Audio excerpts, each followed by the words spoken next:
ഈ channel subscribe ചെയ്ത് bell button click ചെയ്യൂ. വാഹന ലോകത്തെ വാർത്തകളും വിശേഷങ്ങളും നിങ്ങൾക്ക് നോട്ടിഫിക്കേഷനായി ലഭിക്കും.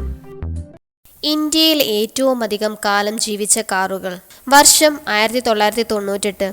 ദില്ലി ഓട്ടോ എക്സ്പോയിൽ ഇന്ത്യക്ക് അവതരിച്ചപ്പോൾ പൂവണിഞ്ഞത് രത്തൻ ടാറ്റയുടെ സ്വപ്നമായിരുന്നു. രാജ്യം കണ്ട ആദ്യ പൂർണ്ണ ഇന്ത്യൻ കാർ. 20 വർഷക്കാലം വിപണിയിൽ നിറഞ്ഞു നിന്നതിനു ശേഷമാണ് ഇന്ത്യയോട് വിട ചൊല്ലിയത്. പുതുതലമുറ കാറുകൾക്ക് വേണ്ടി ഇന്ത്യ വഴിമാറി കൊടുത്തതെന്ന് പറയുന്നതാകും ശരി. ഇതുപോലെ ഇന്ത്യയിൽ കാലങ്ങളോളം ജീവിതം ചെലവഴിച്ച ഒരുപിടി കാറുകൾ ഇവിടെ പരിചയപ്പെടാം. ഹിന്ദുസ്ഥാൻ അംബാസിഡർ 1958 മുതൽ 2014 വരെ 56 വർഷം. അരനൂറ്റാണ്ടിലേറെ ഇന്ത്യൻ വിപണിയിൽ തലയെടുപ്പോടെ ജീവിച്ച ജനപ്രിയ കാർ. നീണ്ട 56 വർഷം. ഇക്കാലയളവിൽ പ്രധാനമന്ത്രിയുടെയും സാധാരണക്കാരന്റെയും വാഹനമാകാൻ അംബാസിഡറിന് കഴിഞ്ഞത് നിയോഗം. 1958 ബിർള ഗ്രൂപ്പാണ് മോറിസ് ഓക്സ്ഫോർഡ് കാറുകളെ അടിസ്ഥാനപ്പെടുത്തിയുള്ള അംബാസിഡറിനെ രാജ്യത്തിൽ കൊണ്ടുവന്നത്. അംബാസിഡറിലെ സോഫ സീറ്റ് കാർ വിപണി കണ്ട ആദ്യ ആഡംബര കാറായി വിശേഷിപ്പിക്കാം. മോഡേൺ കാറുകളോട് പിടിച്ചു നിൽക്കാൻ കഴിയാതെ വന്നതോടെയാണ് 2014 നിർമ്മാണം നിർത്താൻ ഹിന്ദുസ്ഥാൻ മോട്ടോഴ്സ് തീരുമാനിച്ചത്. 1.5 litre diesel, 2 litre turbo diesel, 1.8 litre Isuzu petrol engine പതിപ്പുകൾ അംബാസിഡറിൽ ലഭ്യമായിരുന്നു. പ്രീമിയർ പത്മിനി 1100 1964 മുതൽ 1998 വരെ 34 വർഷങ്ങൾ. അംബാസിഡറിന്റെ ആദ്യകാല എതിരാളി ഫിയറ്റ് 1100 ഡീലൈറ്റ് എന്ന ചെറു കാറാണ് പ്രീമിയർ പത്മിനിക്ക് ആധാരം.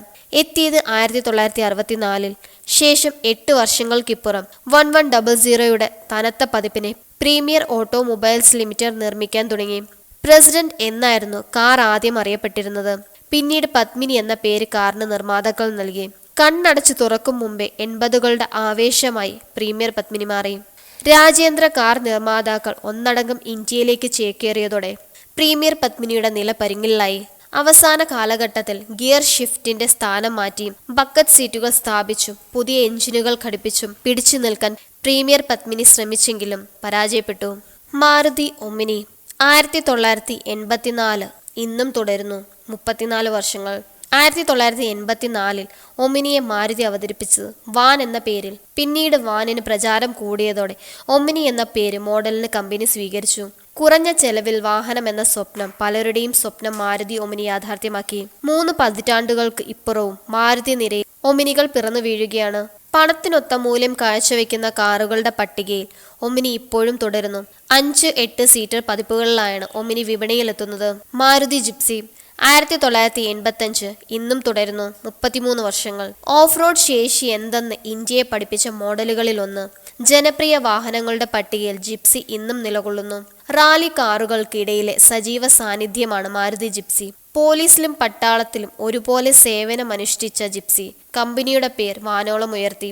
അടുത്ത കാലത്താണ് ജിപ്സിയെ വേണ്ടെന്ന് കരസേന തീരുമാനിച്ചത്. സോഫ്റ്റ് ടോപ്പ്, ഹാർഡ് ടോപ്പ് പരിവേഷങ്ങളിൽ ജിപ്സി വിപണിയിൽ ലഭ്യമാണ്. മാരുതി 800 1986 മുതൽ 2014 വരെ 28 വർഷങ്ങൾ. മാരുതി 800ന്റെ സീറ്റിലിരുന്നാണ് രാജ്യത്തെ ജനത വളയം പിടിക്കാൻ പഠിച്ചതെന്ന് നിസ്സംശയം പറയാം. ഇന്ത്യയെ ഡ്രൈവിംഗ് പഠിപ്പിച്ച കാർ. സംഭവ ബഹുലമായിരുന്നു 3 പതിറ്റാണ്ട് നീണ്ട മാരുതി 800 ഹാഷ്ബാക്കിന്റെ യാത്ര. അങ്ങ് ജർമ്മനിയിൽ പീപ്പിൾസ് കാർ ബീറ്റിലാണെങ്കിൽ ഇന്ത്യക്കാർക്ക് അത് മാരുതി 800 ആണ്. കാർ എന്ന ഇടത്തരക്കാരന്റെ സ്വപ്നത്തിന് പകിട്ടേകാൻ മാരുതി 800ന് കഴിഞ്ഞു. ഇന്ത്യൻ വിപണിയിലെത്തിയ ആദ്യത്തെ ആധുനിക 4 ഡോർ ഹാഷ്ബാക്ക് കൂടിയാണിത്. ജീവിച്ച കാലം മുഴുവൻ കിരീടമില്ലാത്ത രാജാവായാണ് മാരുതി 800 വാണത്. ടാറ്റ സുമോ 1994 ഇന്നും തുടരുന്നു. 24 വർഷങ്ങൾ. പരമാവധി സീറ്റുകൾ, പരമാവധി പ്രയോഗീയത, ബോക്സി ഘടന, പണത്തിനൊത്ത മൂല്യം. അന്നും ഇന്നും സുമോയുടെ ശൈലി മാറിയിട്ടില്ല. അത് മാറണമെന്ന് രാജ്യത്തെ വാഹനപ്രേമികൾ ആഗ്രഹിച്ചിട്ടുമില്ല. സുമോയേക്കാൾ ഭേദപ്പെട്ട പല മോഡേൺ വാഹനങ്ങൾ ഇന്നും വിപണിയിലുണ്ട്. എന്നാൽ ഒരു കാലഘട്ടത്തെ പ്രതിനിധാനം ചെയ്യുന്ന സുമോ വിപണിയിൽ തുടരുകയാണ്. ടാറ്റ സഫാരി 1998 ഇന്നും തുടരുന്നു. 20 വർഷം. 2000-ന് ശേഷമാണ് ഇന്ത്യയിൽ SUVകൾക്ക് പ്രചാരം ലഭിച്ചു തുടങ്ങിയത്. ഇത് തിരിച്ചറിഞ്ഞാണ് സഫാരിയുമായി ടാറ്റ ആദ്യകാലത്ത് കടന്നു വന്നത്. എത്തിയത് 2 ലിറ്റർ ഡീസൽ എഞ്ചിനിൽ. ആദ്യ എഞ്ചിൻ നിർമ്മിത SUV എന്ന വിശേഷണവും സഫാരിക്കുണ്ട്.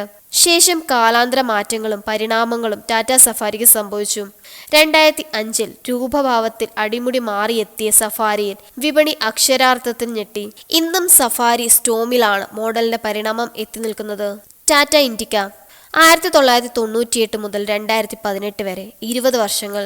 രത്തൻ ടാറ്റയുടെ സ്വപ്നം ഇൻഡിക്ക ഇന്ത്യയിൽ അവതരിച്ചത് 1998 ദില്ലി ഓട്ടോ എക്സ്പോയിൽ. ഇറ്റാലിയൻ ഡിസൈൻ കമ്പനി IDEA ആണ് കാറിനെ രൂപകൽപ്പന ചെയ്തത്. ഇൻഡിക്കയുടെ വരവ് മാരുതിയാണ് ഏറ്റവും അധികം അലട്ടിയത്. ടാറ്റ ഇൻഡിക്ക വിപണിയിൽ വരുന്നതിന് മണിക്കൂറുകൾക്ക് മുമ്പ് മാരുതി 800 സെൻ ഹാഷ്ബാക്കുകളുടെ വില കമ്പനി വെട്ടിക്കുറച്ചതിന് പിന്നിലെ കാരണവും ഇതാണ്. ആദ്യമെത്തിയ ഇൻഡിക്കയിൽ പ്രശ്നങ്ങൾ ഒരുപാടുണ്ടായിരുന്നു.